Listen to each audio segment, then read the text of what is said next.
en mission à Paris sur invitation de son homologue Madame Catherine Colonna, ministre de l'Europe et des Affaires étrangères de la République française. Le VPM ministre des Affaires étrangères congolais, Christophe Lutindula, a eu des échanges fructueux avec cette dernière sur la situation sécuritaire à l'est de la RDC.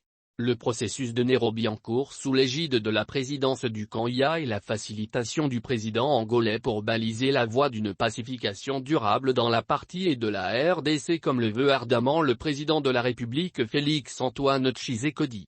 Sans circonlocution, la France, par la voix de sa ministre des Affaires étrangères, a réaffirmé la nécessité du respect de l'intégrité du territoire national congolais et son soutien pour la facilitation du processus de Nairobi. Les questions de renforcement de la coopération bilatérale entre la RDC et la France ont également été évoquées au cours des dits échanges. Le chef de la diplomatie congolaise, accompagné d'Isabelle Tshombe, ambassadeur de la RDC à Paris, a souligné sans embâche l'urgence d'assurer le respect de la souveraineté et de l'intégrité territoriale de la RDC et peut désormais compter sur la France. Catherine Colonna, ministre de l'Europe et des Affaires étrangères, s'est entretenue aujourd'hui avec Christophe Lutindula, vice-premier ministre et ministre des Affaires étrangères de la République démocratique du Congo (RDC).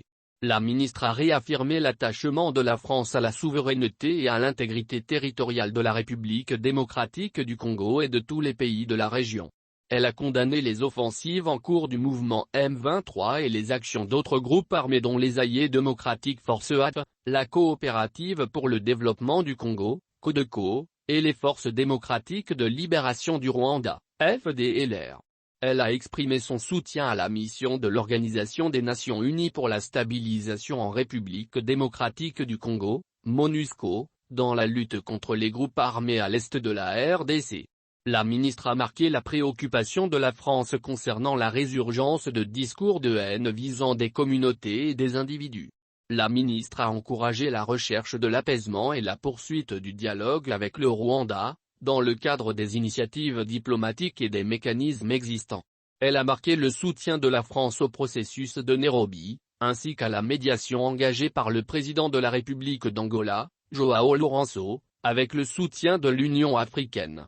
Les deux ministres ont par ailleurs abordé les différents volets de la coopération bilatérale entre la France et la RDC.